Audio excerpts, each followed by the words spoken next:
The idea was simple yet immense. I wanted to walk the earth. I wanted to follow the first footsteps of our human ancestors out of Africa. This journey would not be about speed, it was about slowing down. I decided to leave all modern transportation behind. No cars, no planes, no boats, only my 2 feet would carry me across continents. This meant I would see the world at a human pace, about 3 miles an hour. The challenge was not just physical, covering thousands of miles.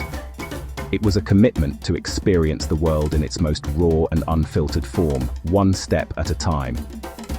The world moves fast, but I chose to move slowly. My journey began in Ethiopia's Great Rift Valley. This is the cradle of humanity. Standing there, I felt a deep connection to the past. The dust of my ancestors was under my boots. I packed light. My world was reduced to what I could carry on my back. I carried a small tent, a sleeping bag, a water filter, and a notebook. My goal was to walk from Africa, through the Middle East, across Asia, and finally to the tip of South America. This was the Out of Eden Walk, a pilgrimage through our shared history, a story told with each footstep on the long road ahead. The decision to walk meant embracing vulnerability. I would be exposed to the weather, the terrain, and the kindness of strangers. There was no insulated bubble of a vehicle to protect me.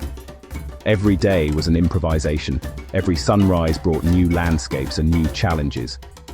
I would walk through deserts, mountains, forests, and bustling cities. My senses would be my guide. The smell of rain on dry earth, the sound of a distant village, the taste of unfamiliar food. This journey was a sensory explosion, a way to truly inhabit the planet, not just pass through it. People often ask why I chose to walk. The answer is in the details. When you fly, the world is a map of colored shapes. When you drive, it is a blur outside a window. But when you walk, the world becomes real. You notice the small flowers growing by the roadside. You hear the conversations of people in the villages you pass. You feel the texture of the ground change beneath your feet, from soft sand to hard pavement. Walking is not just a way to travel, it is a way to connect. It is a way to understand the vast, beautiful, and complex world we all share. This epic walk has taken more than a decade of my life. As of today, in early 2026, the journey continues. It is a long, slow marathon. Each day I cover about 15 to 20 miles. It is a rhythm dictated by the sun and my own energy. My daily needs are basic food, water, and a safe place to sleep.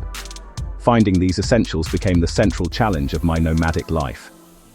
In the beginning, I relied heavily on what I carried. I would cook simple meals of lentils or rice on a small stove. I filtered water from rivers, streams, and sometimes even puddles. Survival was about being resourceful and adaptable. Finding a place to sleep each night was an adventure in itself. Often, I would simply pitch my small green tent in a quiet spot. I have slept in silent deserts under a sky full of stars. I have camped in forests with the sounds of unseen animals around me. But the journey was rarely lonely. More often than not, strangers would invite me into their homes. I have slept on the floors of farmhouses, in the spare rooms of city apartments, and in the communal halls of monasteries. This incredible hospitality was a constant source of wonder. People with very little were often the most willing to share everything they had with me. Food became a way to connect with culture. While I carried my own supplies, I tried to eat local food whenever possible. I have shared countless meals with families along the path. I ate spicy stews in Turkey, drank salty tea with nomads in Central Asia, and enjoyed fresh flatbread straight from the oven in Iran. Each meal was a story. It told me about the land, the history, and the people. I learned that sharing a meal is a universal language of friendship. It breaks down barriers and builds trust. The simple act of eating together turned strangers into friends time and time again. My body adapted to the constant walking. I became lean and strong. But the journey was not without its physical toll. I have walked through blistering heat and freezing cold. My feet have been battered and bruised. I have been sick from bad water and exhausted from long days. Yet the human body is resilient, and the human spirit is even more so. The physical challenges were just part of the experience. They reminded me that this was a real journey, not a vacation. It was a raw and honest way to live, stripped down to the very basics of human existence. Language barriers were a constant companion on my walk. I do not speak dozens of languages. My strategy was one of humility and patience. I learned a few key phrases in every new region. Hello, thank you, water, food. These simple words, spoken with a smile, opened many doors. But most communication happened without words.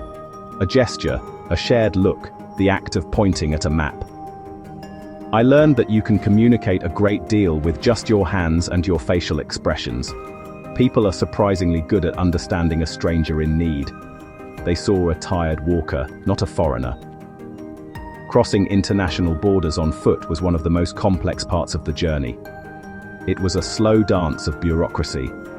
I needed visas, permits, and official stamps.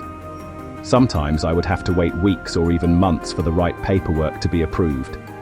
Some borders were tense, lined with soldiers and barbed wire.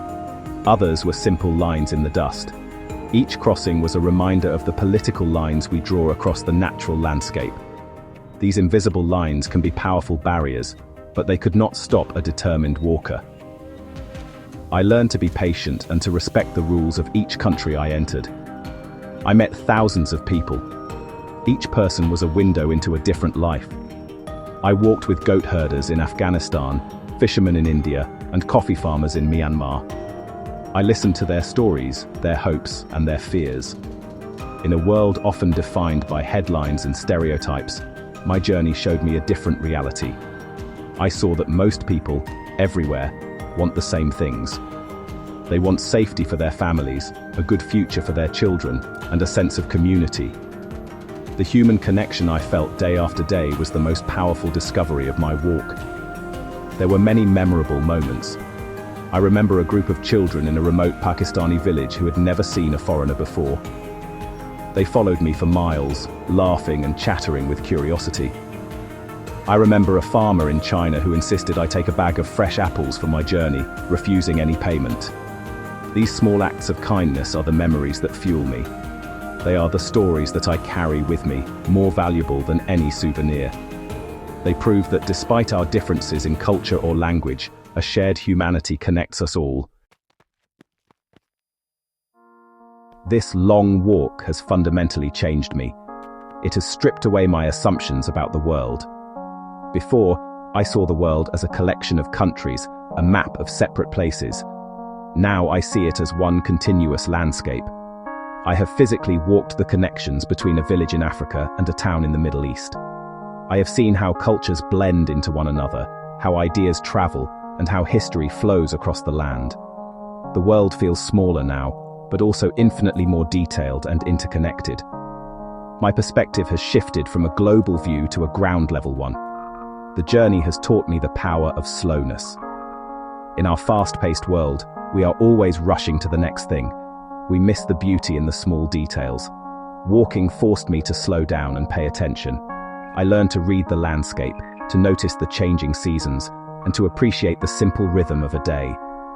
This slow journalism has allowed me to tell deeper, more nuanced stories about the places I pass through. It is a way of honoring the complexity of the world, rather than simplifying it for a quick headline. True understanding, I have learned, takes time. What have I learned about humanity? I have learned that we are a storytelling species. From the ancient campfires to modern villages, people gather to share stories. I was both a listener and a storyteller. I listened to the stories of the people I met, and I shared the story of my journey with them. This exchange is a fundamental human need. I also learned that we are a species of walkers. Our bodies are built for long-distance travel. By walking, I was tapping into something ancient and deeply human, a legacy written in our very DNA.